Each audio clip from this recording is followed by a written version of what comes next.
Je discutais il y a peu avec une belle âme qui s'appelle Marie-Hélène et elle m'expliquait en fait que depuis qu'elle a commencé son travail de libération intérieure avec l'homéopathie, eh bien elle ressentait qu'elle n'était plus la même, hein. Elle percevait nettement qu'elle était beaucoup plus consciente, une sensation d'être plus présente à soi. Comme si au fur et à mesure qu'elle se libérait de ses blessures, eh bien, elle se souvenait de plus en plus, petit à petit, clairement, de qui elle était véritablement.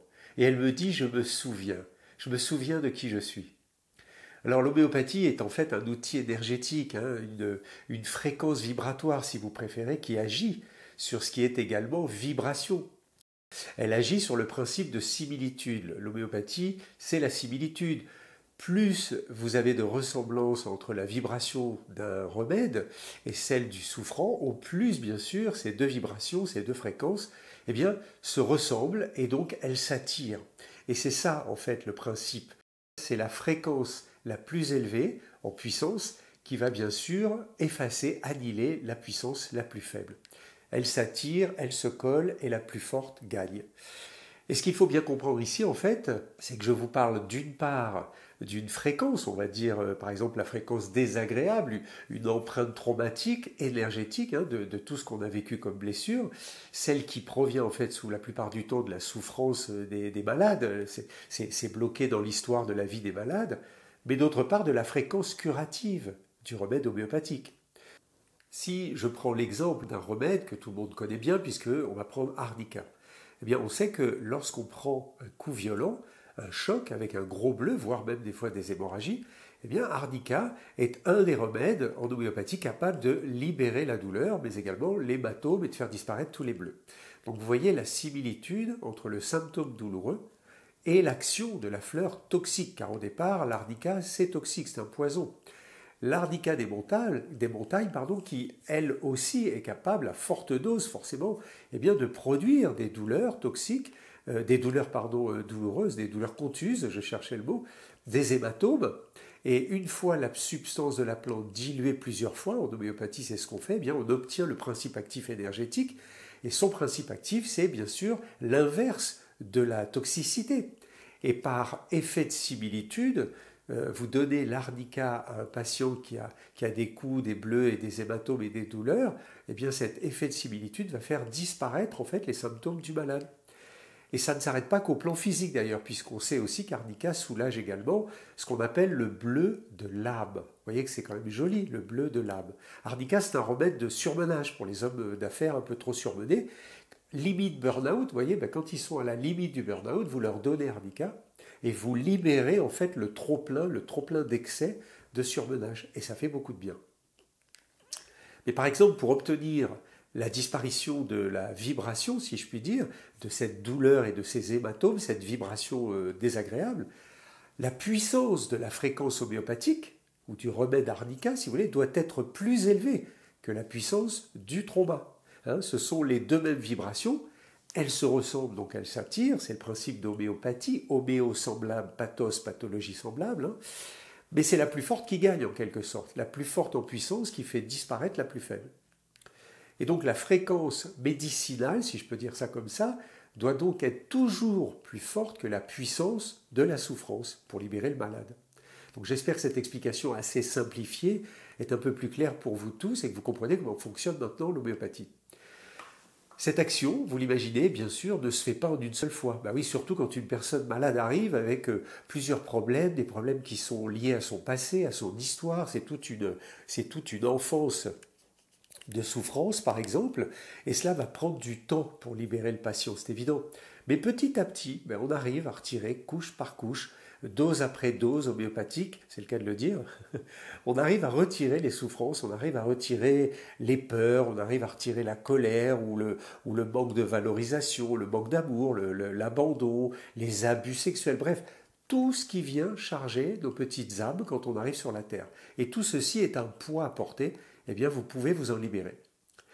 Et toutes ces choses désagréables que l'on vit viennent se traduire dans le corps. Elles se traduisent dans le corps par des signes physiques désagréables, voire de graves maladies, même parfois. Et c'est pour ça qu'on dit « Oh, tu ne vas pas en faire une maladie ». Si, on peut faire des maladies avec tout. Et c'est cela qu'on appelle le travail sur soi. Être conscient que je ne vis pas le bonheur à cause de toute cette histoire que j'ai vécue, et donc je vais prendre soin de moi, et je vais commencer le travail pour me libérer de tout cela. C'est la libération intérieure. Alors, vous vous souvenez que la matière ne peut exister sans l'énergie, bien sûr, puisque je vous l'ai dit, c'est l'énergie qui donne la forme à la matière. L'âme, ou l'énergie, s'incarne dans la chair, ce qu'on appelle la matière, et lui donne une forme. Et cette forme va devoir grandir et se développer sur Terre tout au long de la vie. D'ailleurs, on lui souhaite tout le bonheur possible à cette forme, cette boulette de viande. Mais à notre arrivée sur Terre, on apparaît dans le monde de la matière, dans le monde de la densité. On appelle ça le corps humain. Moi, j'appelle ça la boulette de viande, qui est en fait juste un costume. Voyez cela comme un costume dense, lourd, mais nous ne sommes pas cela. Nous ne sommes pas le corps. Nous ne sommes qu'une âme et conscience, qu'on appelle âme Aour. Aour, c'est la lumière, la conscience. Parce que l'âme a besoin du corps pour s'incarner, d'accord? Mais la conscience a également besoin de l'âme. C'est son support. L'âme est le support de la conscience. Donc vous voyez, c'est un trio qui doit rester ensemble, c'est inséparable. L'âme, le corps et la conscience. Et l'âme et conscience, c'est ce qu'on appelle le soi véritable. C'est la nature authentique de chaque être humain sur Terre au départ de la vie. Quand on arrive tous à la naissance, nous sommes âme et conscience, et tout de suite, dès qu'on commence à respirer, petit à petit, la conscience s'efface, elle s'oublie, elle reste derrière. D'accord? Et c'est ça le but de la vie, c'est d'essayer de retrouver la conscience pour réunir le trio de force qui va nous rendre heureux sur la Terre. Alors notre âme est bien évidemment chargée de bagages, parce qu'elle a vécu plusieurs vies aussi, donc elle arrive avec du background. Mais justement, c'est pour cela qu'elle s'incarne. Elle s'incarne, si vous voulez, pour se libérer de tout ce poids de ses vies antérieures, de ses vies passées, tout au long de son expérience terrestre, chaque fois qu'elle revient. Et elle peut faire ce travail justement grâce à la conscience. D'accord? Si on est inconscient de tout cela, en fait c'est l'enfer sur Terre. Et on ne fait que répéter les schémas, ce qu'on appelle le karma. Et on vit toujours la souffrance. Et quand est-ce que ça cesse? Quand on prend conscience. Alors je vous le dis, aujourd'hui c'est l'heure, c'est l'époque. C'est l'époque de l'éveil des consciences. On est dans l'ère du Verseau, donc tout le monde au boulot. On n'a pas le choix là en fait. Quand le nourrisson respire, qui prend sa première bouffée d'oxygène, on dit qu'il apparaît sur Terre, dans la matière. Et à partir de là, il va s'identifier, ce nourrisson, et il va vivre des expériences sur Terre, dans la matière. Il va grandir, il va devenir un enfant, puis un ado, puis ça ne va pas être facile, puis après il devient un adulte, ou un jeune adulte avant, et puis un adulte. Et il va donc construire tout au long de cette époque des personnages pour s'adapter en fait aux aléas de la vie, s'adapter aux écueils qu'il va traverser et éviter en fait de trop souffrir. Et tout le monde fait cela bien sûr. Tout le monde fait cela parce que c'est un réflexe égotique, c'est un réflexe de l'ego. Mais cela explique aussi que nous ne sommes pas conscients que nous sommes l'âme et conscience, parce que sinon on ne fabriquerait pas des personnages, on resterait en tant qu'âme et conscience. Donc si on l'a oublié, on va être obligé de fabriquer des personnages.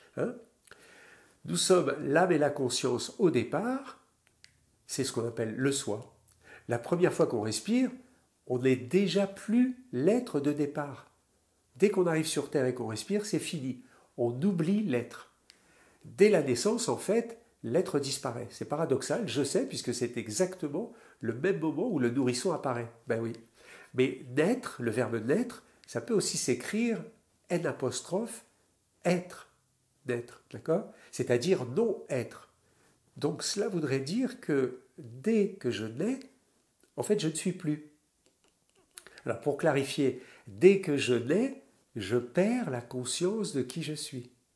Et voilà, et tout le but de l'expérience de la vie va être de retrouver cette conscience oubliée, cette conscience perdue. Et pour nous pousser à le faire, bah oui, la vie va nous bousculer, la vie va nous secouer les boyaux, elle va nous secouer les puces, et forcément nous faire passer par des chemins de souffrance, des chemins chaotiques compliqués. Chacun aujourd'hui, chacun de nous est invité à s'éveiller à cela, ou devrais-je dire plutôt à se réveiller à cela. Okay? Donc c'est le travail pour lequel nous sommes consciemment venus réaliser dans la matière, mais on l'oublie dès la naissance. D'ailleurs, heureusement, vous imaginez, si on se rappelait de toutes nos vies antérieures, on aurait une mémoire pleine de souffrance, ce serait horrible. Et oui, déjà qu'on accumule toute la souffrance de la vie qu'on incarne à chaque vie, car avant de nous incarner, en fait, nous choisissons volontairement ce que nous allons vivre et à quel degré nous allons le vivre pour libérer bien sûr nos âmes de la souffrance. Et si je voulais aller un peu plus loin pour libérer ainsi eh bien, nos frères et nos sœurs de toute la race humaine, parce que c'est collectif également. Alors aujourd'hui, eh bien, certaines âmes volontaires se sont incarnées pour venir sauver l'humanité de cet enfermement matriciel, de cet état de perdition dans lequel on est et que l'on subit depuis des siècles aujourd'hui sur Terre. Mais tout cela est un autre sujet. Donc revenons à ce que je voulais vous dire. Du coup, comme personne ne nous explique cela au tout début quand on arrive, quand on est tout petit, eh bien nous allons devoir construire des images plus ou moins préfabriquées, grâce ou même à cause d'ailleurs des expériences de la vie, pour ne pas trop souffrir et essayer, quoi qu'il en coûte, de survivre dans cette jungle terrestre. La vie n'est pas un long fleuve tranquille, vous le savez. Alors nous allons construire ces personnages, des personnages forts, puissants, ou parfois des personnages plutôt fragiles, plutôt sensibles ou timides. Mais quel que soit le personnage ou les personnalités que nous allons fabriquer avec notre ego, je vous l'ai dit, eh bien nous allons de fait nous éloigner encore plus de notre véritable nature. Âme et conscience, le soi. Et nous allons nous identifier en fait à la personne ou au personnage que nous avons fabriqué. Et c'est à partir de là que la vie devient douloureuse. Parce que nous allons vivre des situations, mais nous allons les vivre en tant que personne et plus en tant que conscience. Donc en gros, comprenez qu'on est inconscient. Et au lieu de les vivre en conscience, je vous le rappelle qu'il n'y a que deux chemins. C'est pas moi qui le dis, c'est Bouddha, il y a le chemin de la souffrance ou le chemin de la conscience. Et on ne peut pas être dans les deux chemins en même temps. Alors autant choisir le chemin qui est le plus facile, autant faire ce travail de conscience. Par exemple, imaginez que vous fassiez, ou je me fais critiquer, on va prendre moi, je me fais critiquer par mon patron. Bon, je n'ai pas de patron, mais bon. Littéralement, il me hurle dessus pour X raisons, d'accord? Il est colérique, il est mal dans sa peau depuis des années, c'est son problème. Mais comme il a le pouvoir, en fait, il va se défouler sur les employés. Alors, soit je réagis avec mon costume de la personne, et si mon costume, c'est un costume de timide, de fragile, de sensible, j'ai pas confiance en moi, bien sûr, je vais en prendre plein la figure, et cela va pas encore m'arranger, ça va me faire encore plus souffrir, vous comprenez, ça va encore plus aggraver mon personnage. Soit je réagis avec mon personnage de warrior, le gars qui a même pas peur, celui qui rentre dedans, qui ne se conforme pas. Je ne vais pas me laisser faire, mais en fait, à la sortie, je vais être viré comme toujours, et en fait, je perds mon emploi. Et comme je suis un garçon qui n'a pas la langue dans sa poche, par exemple, ça fait déjà 5 ou 6 fois que je me fais mettre à la porte, et ça va encore me créer des difficultés dans ma vie supplémentaire, et vous avez compris que je galère encore plus. Et vous voyez que le fait de jouer un rôle, quel qu'il soit, que ce soit le rôle du gentil ou le rôle du méchant, c'est toujours pareil. Trop docile, c'est pas bon non plus, mais trop rebelle, c'est pas bon. Ce rôle-là, c'est pas moi en fait. Et dans les deux cas, je vais finir par souffrir. La réponse, elle est claire. Je finis par souffrir. La vie reste toujours un combat compliqué dans les deux sens. Même si je suis un docile, c'est un combat de lutte pour lutter. Et de l'autre côté, j'arrête pas de me battre. Donc c'est un combat. Et la vie, ce n'est pas un combat. Alors il existe une troisième forme de réaction aux turbulences de la vie. Plutôt que de réagir de la place, de la position de la personne que je crois être, que j'ai fabriquée à mon insu depuis toute ma vie, je vais sortir du personnage, je vais me placer au-dessus du personnage, dans la position qu'on appelle de l'observateur. C'est la place de la conscience, c'est là qu'elle est la conscience. Elle est au-dessus du mental, rappelez-vous. Bouddha, Bouddha c'est quand même l'éveil, c'est la conscience. Et Bouddha, ça veut dire bout mental, da au-dessus, au-dessus du mental. Cette place ne se situe ni dans la posture du gentil, et ni dans la posture du méchant. Elle n'est pas dans la dualité. Il n'y a pas de yin ou il n'y a pas de yang là-dedans. Ce n'est pas une position duelle, mais plutôt une position unique. C'est l'unité. Cette posture n'est pas celle de celui qui regarde avec ses yeux, les yeux qui sont collés devant le mental, non, mais plutôt de celui qui regarde avec les yeux du cœur, directement de l'espace du cœur, vous comprenez ? Pour reprendre notre exemple de l'employé qui se fait pourrir par son patron stressé, là, et qui manifestement est complètement perdu dans sa propre souffrance lui aussi, si vous vous positionnez en conscience de qui vous êtes, alors vous savez maintenant que vous êtes l'âme Aour, à force de vous le répéter, soyez conscient, entendez l'amour. Alors regardez avec les yeux du cœur. Regardez cet homme qui souffre, mais ne le regardez pas comme si vous étiez agressé, ne regardez pas le patron qui vous aboie dessus. Essayez de changer la façon dont vous allez voir la situation. Percevez persévérer, percez et vous verrez à travers. Et oui, parce que lui aussi, c'est un personnage comme vous, voyez. Et si on voit à travers le personnage, on voit l'âme, et on voit l'âme qui souffre. Et là, on prend conscience que lui aussi est en souffrance. Ça, c'est la posture juste. Pardon. Et c'est dans cette posture que vous êtes tout amour. Vous vous placez dans le cœur, vous n'avez qu'une envie, c'est de l'aider. C'est lui qui vous agresse, mais c'est lui qui souffre encore plus que vous. Donc si vous êtes dans l'amour véritable et pas dans l'ego, il n'y a plus d'agression. Vous êtes vous êtes christique. Vous allez ramasser tout le monde. Vous allez tendre la main à tous ceux qui souffrent. Et lorsque le patron va vous critiquer, vous juger, vous blesser, prenez conscience de qui est blessé. Vous ou votre ego? Si vous êtes vraiment en conscience, alors on est d'accord que vous ne pouvez pas être cet employé agressé. Donc soyez conscient que vous n'êtes pas la personne employée dans la société. Vous jouez le rôle de l'employé, vous jouez des rôles. On joue toujours des rôles. Mais ce ne sont que des rôles. Mais vous restez en tant qu'âme et conscience. C'est là qu'il est super important de se souvenir de qui vous êtes. Véritablement, je me souviens de qui je suis. Le soi ne peut pas être le métier que l'on fait. Le soi n'a même pas de mental. Et encore moins d'ego, du coup, forcément. C'est très simple, ça. Si vous acceptez d'être plutôt que de paraître, alors soyez juste ce que vous êtes depuis le départ, depuis le tout début. Reprenez la place du cœur. Souvenez-vous, vous n'êtes rien d'autre qu'une âme accompagnée de la conscience venue expérimenter les turbulences de la terre, de la vie, pour justement vous rappeler de cela et découvrir votre véritable état d'être. C'est ce qu'on appelle s'élever en conscience. Cesser pour une fois de paraître.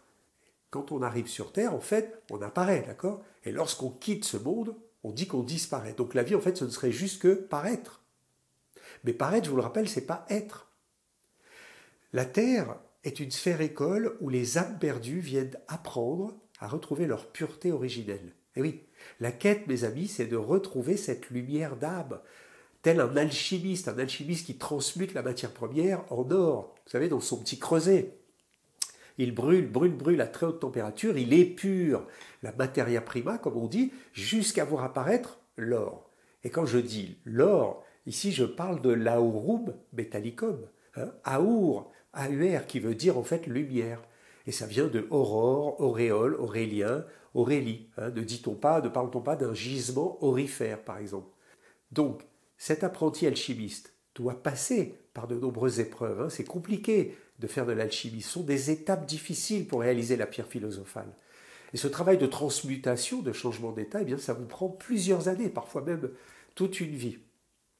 Donc pour le commun des mortels, bien sûr, cette quête du soi peut durer également toute une vie, vous l'avez compris, car c'est le chemin le plus long. Mais encore une fois, le but n'est pas d'arriver, le but c'est le chemin. Quelle importance d'arriver à Compostelle en 10 jours, en 5 jours, en 4 jours, on s'en fout. Le but d'aller à Compostelle, en fait, c'est ce qui va se produire sur le chemin, tout au long de cette aventure. Et cela peut prendre des mois, vous ne savez pas quand est-ce que vous revenez. Quand on part à Compostelle, ça peut durer des années même. On part, on ne sait pas quand on revient, alors chacun a son rythme. C'est uniquement en chemin que vous allez pouvoir vous purifier, éliminer tout ce qui n'est pas vous, tout ce qui ne vous appartient pas. Vous allez vous peler en fait, vous allez vous peler de tous vos oripeaux, de toutes les couches, comme un pèlerin. Après tout, c'est quand même le pèlerin qui se pèle, non? Et c'est à ce prix que vous pourrez vous libérer des personnages pour découvrir enfin qui vous êtes authentiquement. Cet état d'être illimité, cet état d'être qui n'a rien qui n'a rien de personnel, qui n'est pas une identité, d'accord, qui n'a aucune forme. C'est même au-delà de la forme, c'est au-delà du temps. Un état dans lequel, en fait, tout est stable. Aucune émotion désagréable, car c'est l'espace du cœur, c'est l'énergie du cœur. Et qu'est-ce qu'il y a de plus agréable que l'énergie du cœur dans tout l'univers? Il n'y a pas. C'est ça, d'accord? C'est l'état christique, comme on dit. C'est cette force qui existe en chacun de nous, mais dont nous n'avons pas conscience. Et nous savons qu'elle existe maintenant. Mais tout le monde la cherche, en fait, à l'extérieur. Tout le monde est en train de chercher à l'extérieur au lieu d'aller à l'intérieur. Je veux devenir plus sage, je veux devenir plus spirituel. C'est à l'intérieur de nous, c'est ce qu'on appelle le soi. Alors, comment on fait pour aller à l'intérieur de soi? Eh bien, c'est à ce stade de la vidéo, et j'espère que vous l'avez compris, que la première chose à faire, eh bien, c'est d'accepter de perdre l'identité de ce que nous croyons être. Des multiples identités d'ailleurs, tous les personnages que nous avons créés depuis toutes ces années. Aller à la rencontre du soi, c'est accepter de tout perdre. Oui, vous devez perdre votre nom, votre statut social, statut politique, culturel, même familial, d'accord? Acceptez de tout abandonner. Tous vos biens matériels, toutes vos croyances sur la vie, même sur vous, sur votre couple et même sur votre famille, tout le programme reçu depuis l'enfance. Perdre toute votre éducation, vos certitudes, vos croyances, vos pensées limitantes, tout. Alors la question c'est, êtes-vous prêt à tout perdre? Même vos enfants, oui. Êtes-vous prêt à faire ce grand saut dans ce grand vide, dans ce creuset alchimique, j'ai envie de dire, chauffé à très haute température, pour vous dissoudre complètement? Pour vous dissoudre complètement. C'est ça qui est important.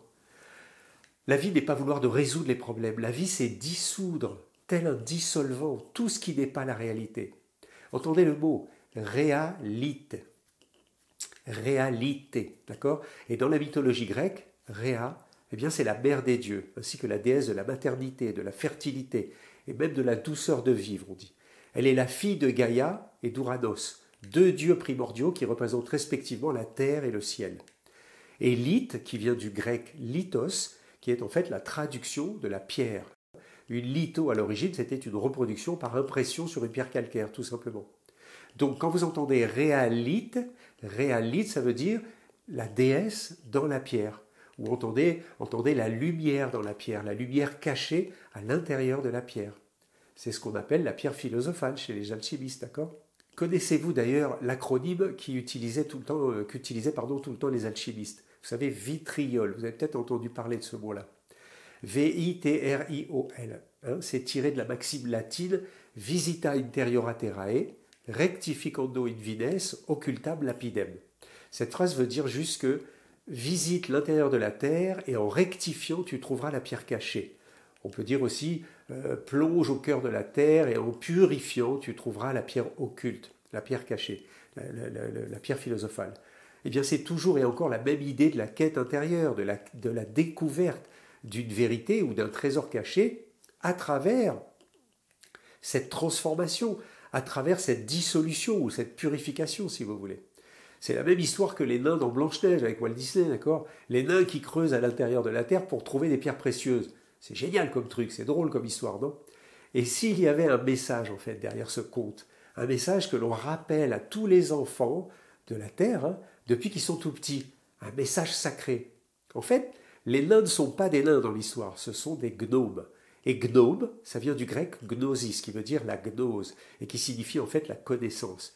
Connaître, c'est naître avec, d'accord? Comme un système de pensée qui se fonde sur une révélation intérieure, permettant plutôt d'accéder à la connaissance des choses divines. C'est tout caché, c'est tout subtil. Donc on retrouve d'ailleurs ce mot dans la locution philosophique grecque, gnotis eoton. Vous savez, connais-toi toi-même et tu connaîtras l'univers et les dieux. Eh bien, cette invitation à connaître sa condition, ce que nous sommes, et quelle est notre place, bien sûr, dans le monde, sur la terre ou dans les cieux, d'ailleurs. On se pose la question, où est-ce qu'on est? Est-ce qu'on est en bas ou en haut? Ou est-ce qu'on est les deux? Donc vous voyez que déjà à cette époque, eh bien, on recherchait la vérité de qui je suis. Ça a toujours été, ça a toujours existé. Alors pourquoi je vous parle de tout cela? C'est parce qu'en 1926, un grand alchimiste du nom de Fulcanelli écrit Le mystère des cathédrales, un ouvrage intéressant, et dans ce livre, eh bien, il explique les propriétés médicinales et alchimiques du grand œuvre. Eh oui. En clair, celui qui obtient la pierre philosophale reçoit le don de Dieu, où il dit la médecine universelle. Écoutez bien ça, c'est important. Le secret qui se cache derrière la pierre philosophale, c'est qu'une fois qu'on a réalisé la pierre, on obtient la lumière, le Graal. C'est-à-dire que l'on transcende l'état de terrien en état de divin. Et Fulcanelli explique en fait que la mort du corps grâce à la pierre permet de continuer à vivre, mais sur un autre plan. Un plan moins matière, un plan plus subtil, plus élevé. Moi je dirais un plan plus éthéré, ce qu'on appelle le plan divin en fait. On quitte le corps, mais on est toujours là, toujours vivant, dans un autre plan. C'est le présent éternel en fait. Ce secret est caché derrière l'acronyme vitriol. hein. Il indique également en latin, mais tout le monde connaît donc le produit, le vitriol. Le vitriol, ça existe aussi en chimie, capable de dissoudre toute n'importe quelle matière. Lorsqu'une substance est introduite dans la solution de vitriol, en fait, elle perd souvent sa forme, hein, elle se décompose complètement, elle change d'état. Eh bien, cette action corrosive du vitriol n'est pas simplement vue comme destructrice, mais plutôt comme une étape nécessaire à la transmutation. C'est pour ça. Et en alchimie, la dissolution d'une substance est souvent la première étape pour accéder à son essence véritable, hein, une fois débarrassé de ses impuretés. En clair, le vitriol est vu comme un agent de purification. Donc la formule magique vitriol, c'est ça.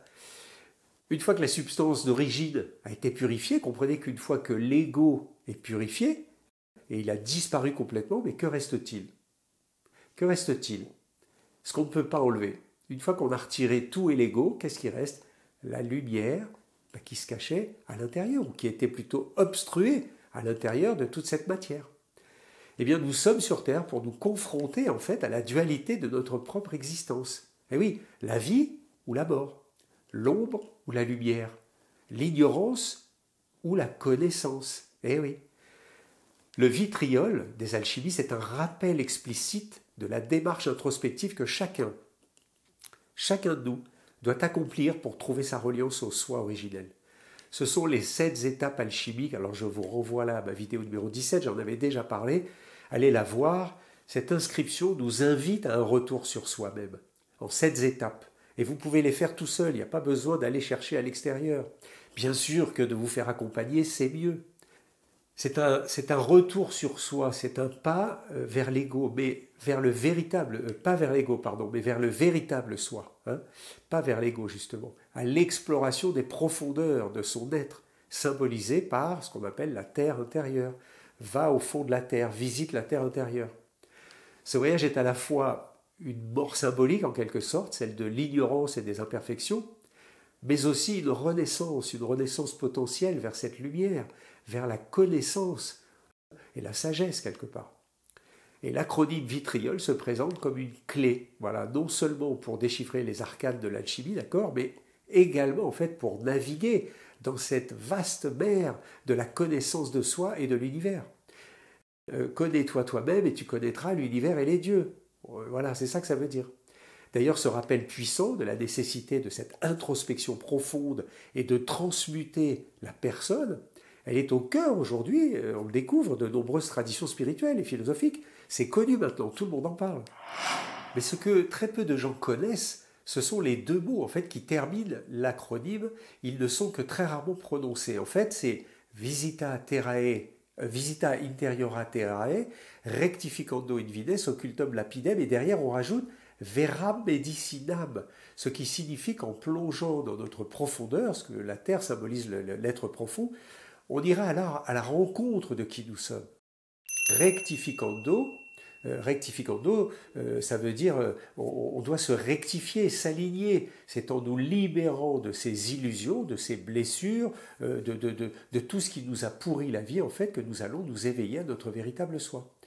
Et on découvre bien sûr lapidem occultam lapidem, c'est la pierre cachée, donc cette lumière cachée à l'intérieur. Mais la formule en fait ne s'arrête pas là, puisqu'on rajoute veram medicinam, véritable médecine, ce qui signifie en fait que cette pierre intérieure est la vraie guérison, celle de l'âme qui souffre dans le corps.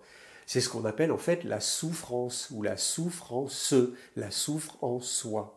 À travers le corps, d'accord, mais la souffre en soi, elle n'est pas dans le corps, elle est dans l'âme. Mais c'est la lumière, c'est la conscience en fait qui permet d'éclairer tout cela. Donc la vraie guérison ne vient pas de l'extérieur, mais de notre propre chemin intérieur.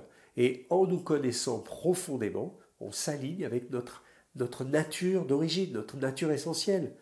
On découvre notre pierre philosophale, c'est notre pouvoir de transmutation, notre vraie liberté en fait, pour pouvoir enfin sortir de l'enfer, sortir de cette vie compliquée. C'est la médecine la plus puissante, c'est celle des êtres, c'est celle des âmes. En fait, l'alchimie du soi, c'est ce travail que nous devons tous entreprendre pour retrouver notre état d'âme aour, d'accord? C'est la quête du bonheur. Être heureux sans raison, sans possession, ni statut particulier, juste vivre la présence d'être. exister. J'existe ici et maintenant, ni dans le passé, ni dans le futur, au présent, dans ce présent éternel. Eh bien tout cela, c'est vivre à la bonne heure. C'est ça le bonheur, tout simplement.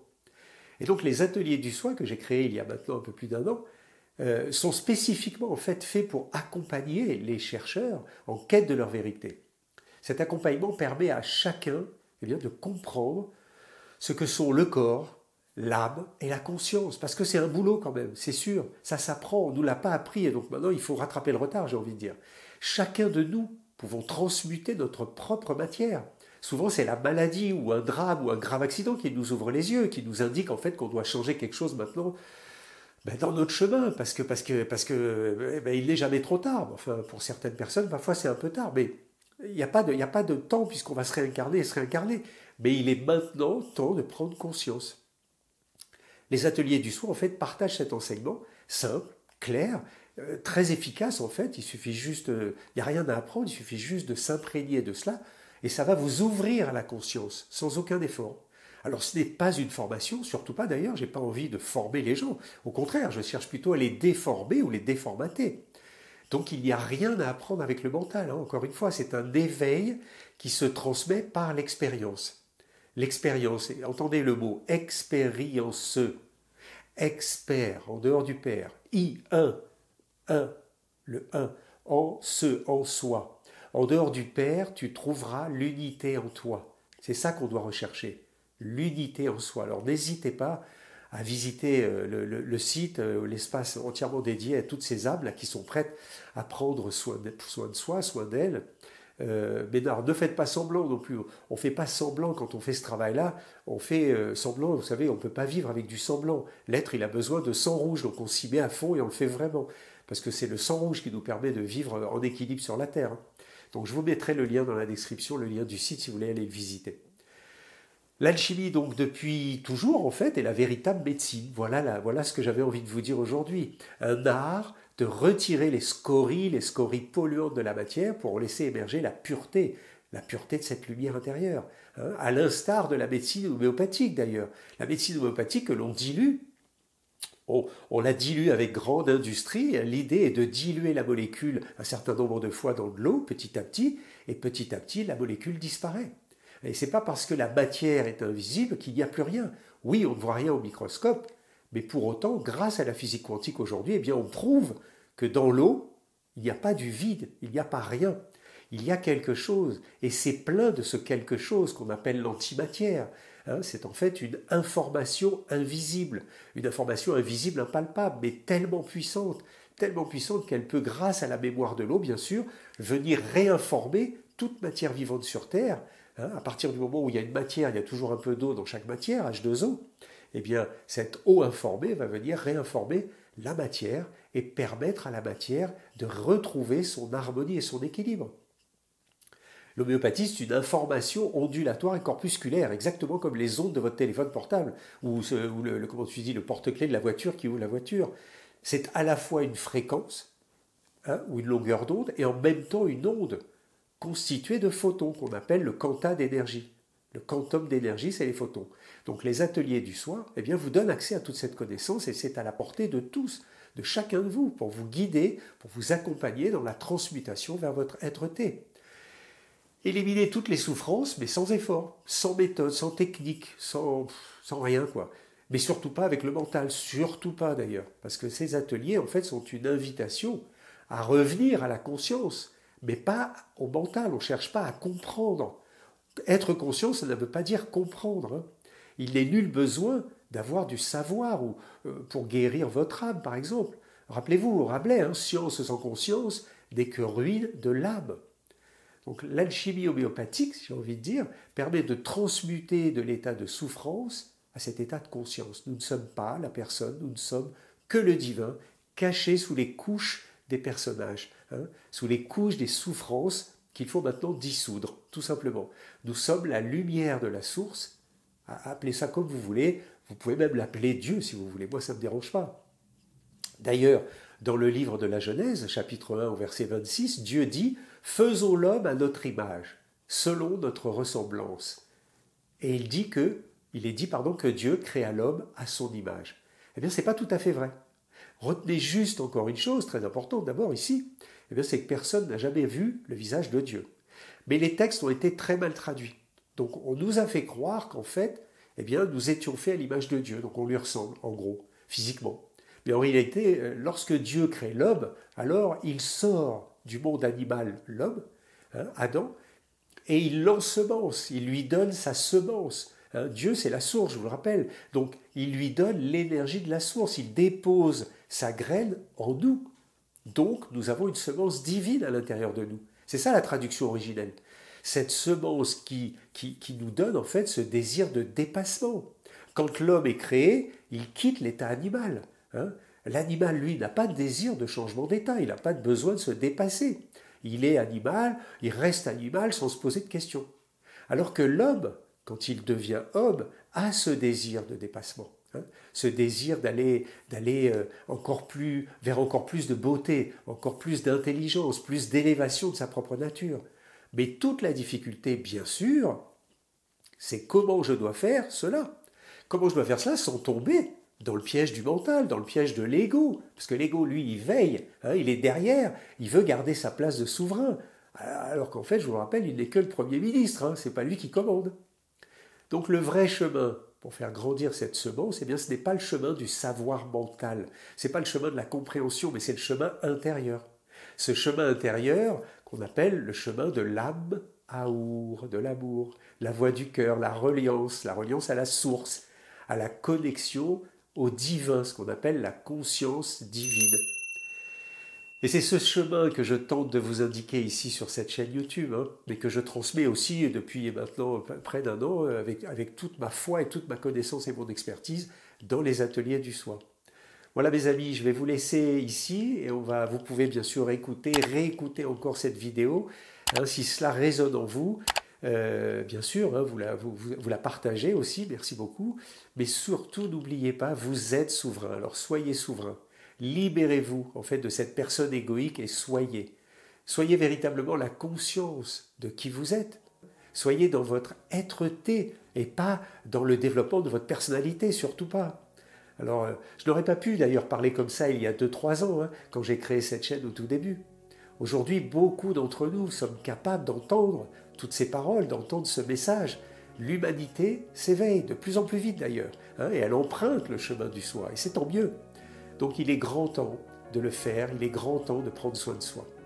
Alors de tout mon cœur, je vous dis, soyez heureux et à bientôt.